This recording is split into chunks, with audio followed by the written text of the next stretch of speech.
Hello and welcome back to Life by Design. Karyn here of Healing in Bloom. And today I want to share with you a very simple way to create connection with anybody that you come in contact with.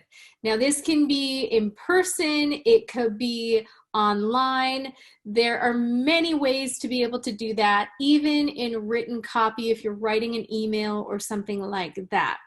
So the basic concept is from NLP. It's based in neurological research, and it's called mirroring. You may have heard of this term before, and basically what it means is that you are mirroring something about the person that you are connecting with to create a bond of rapport. And what this does is it creates a likeness or a similarity at the subconscious level. Because remember, when communicating, we are not only communicating with the words that we speak. Only 7% of what we say constitutes communication. So what is that other 93%? 38% is tonality, okay, the sound that we hear, and then the other 55% is body language. So putting those elements together, you have a lot that you can use to be able to create connection with anybody that you come in contact with, even with someone that you tend to find is a difficult person, someone who's difficult to connect with, someone that you tend to disagree with. You know, those situations we all come in contact with.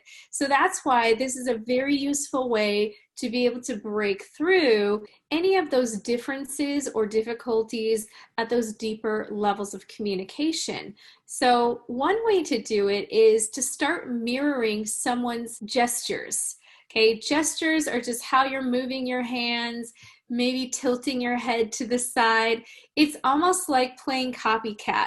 And you see young kids do this, toddlers, in fact, when they're starting to connect with people socially. They'll kind of emulate what they see you do, and this helps to create that bond. So using gestures, shifting your posture. So if someone is leaning to one side, you could also lean to one side. And even though it might feel like it's obvious what you're doing when you're communicating with that person, trust me, people do not pick up on this stuff consciously unless there's someone who is well versed in such things. Another way to do it with your body language is with facial expressions. If someone tends to open their eyes really big and raise their eyebrows or be very animated, you know, you can also mirror those facial expressions. If someone tends to be more reserved in the way that they use their facial expressions, you can also emulate that. So again, any of these choices that you can make when you're connecting with someone helps to create that subconscious connection. Now, when we're looking at the sound, you can also imitate the sound of their voice in volume, in pitch, in cadence, meaning the rhythm that they're using. So that's a little bit more advanced, but at the very simplest level, when you're looking at sound, you can simply match their pace. You can match their tone. If someone tends to bring the ends of their sentence up, then you can emulate that. If they tend to bring them down, then you can emulate that. And then lastly, you can use the actual speech and the words to create that mirroring effect. So you can use the very same words that people use. You can use some of the same phrases that they use. Sometimes it's helpful to repeat the last 2 or 3 words in a sentence that they just said. And again, this is so subtle, but it does create that responsiveness, and it communicates that you're listening and paying attention. So being that you are sensitive and empathic, this really puts you at an advantage to be a strong communicator in your body language, the tone of your voice, as well as the words that you speak. If you're using this in written form, such as in an email or a social media post or something like that, you can pick up certain words and phrases and emulate that in your writing.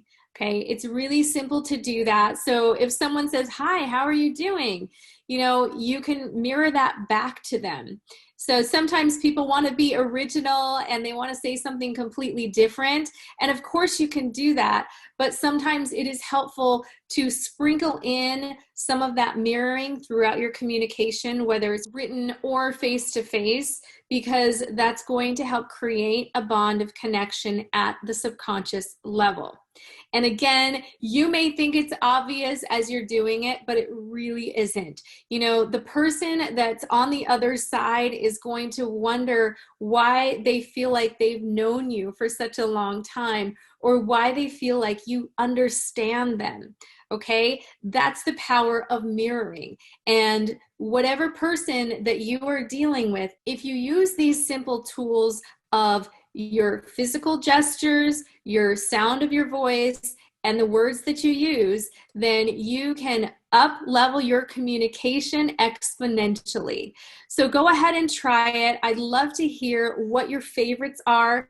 You might have even noticed that you already do this unconsciously. A lot of empaths naturally do that. They naturally take on the energy of the person that they're with. And this can be a good thing when it comes to communication. And as long as you're clear on who you are while you're doing this and what your intentions are, then you really can't go wrong.